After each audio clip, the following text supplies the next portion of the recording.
Hello, my name is Ash, a counselor in training. This is my Relatable study podcast for individuals who need help studying for their NCE, CPCE, and other related counseling exams.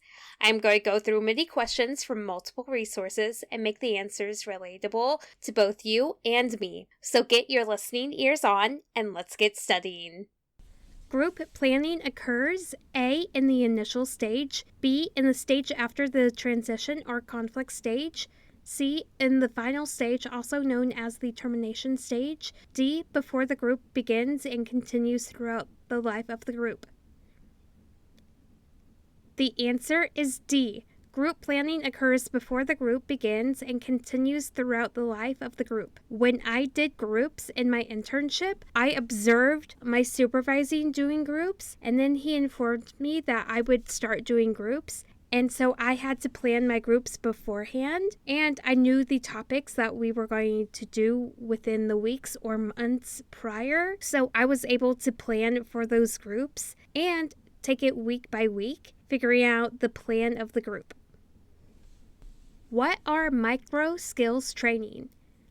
Micro skills training instruct the fundamental counseling skills such as questioning, attending, reflecting, empathy, communication, and an open mind. And there is so much more that the micro skills can work on with individuals and counselors as well. A 17-year-old client has been referred for intellectual testing. Which test is likely to be performed? A. The WAIS-IV, B. WISC-R, C. WPPSI, D. Rorschach. The answer is A. WAIS-IV.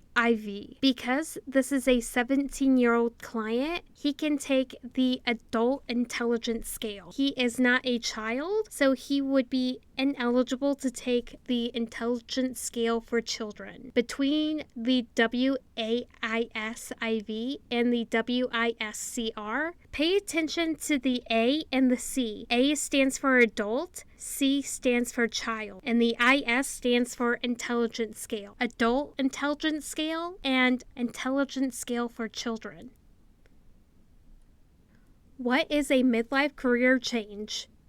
A midlife career change is the process of shifting to a new career path during middle adulthood. For example, a lawyer may want to change his career to becoming a teacher. He may want to teach future generations how to become a lawyer. That would be a career change.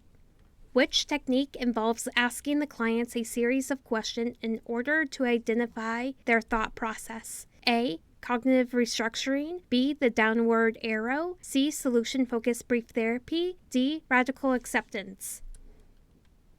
The answer is B. The downward arrow is a technique involving asking the client a series of questions to identify their thought process, and it is able to facilitate symptom improvement via cognitive restructuring. Some questions that can be asked with downward arrow: and what does that mean to you? What does that say about you? What are you worried that might mean? What does that suggest? So on and so forth. It is best to come prepared with the downward arrow questions for the client. I would recommend doing some more research about the downward arrow questioning. It can help you in your future career with different types of clients.